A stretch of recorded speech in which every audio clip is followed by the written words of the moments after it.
Hi guys! Yesterday, Ria visited a magician friend of hers and learned some fantastic magic tricks. The magician took 3 cups and poured water in one of the cups. After some reshuffling, she asked Ria to guess the right cup. And Ria did guess it right as she was observing very carefully. But to her surprise, there was no water in it. In fact, there was no water in any of the cups. Ria thought it had vanished.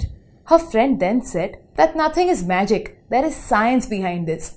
Those who do not know the science behind such events call it magic.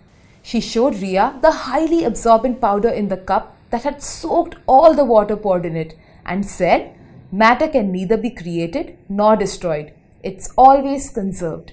This made Ria even more curious. So the magician showed her a simple experiment to prove it. She took some vinegar and baking soda from her kitchen. She put the baking soda on a piece of paper, vinegar in a Ziploc bag, and measured both their weights. Then she put the baking soda with the paper inside the plastic bag containing vinegar and immediately locked it.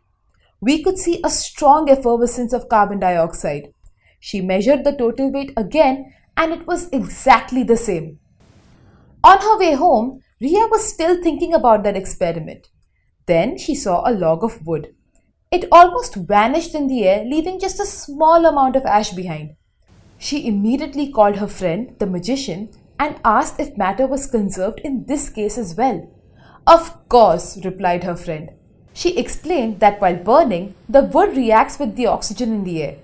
It gets converted into carbon dioxide and water vapor and mixes with the air.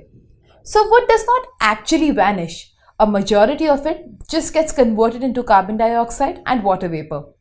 Finally, Ria was convinced that matter cannot be destroyed nor can be created. It can just be converted from one form to another. She was thrilled to learn such an amazing fact about matter. She has decided to visit her friend again and learn some cool new magic tricks as well as the science behind them. See you next time.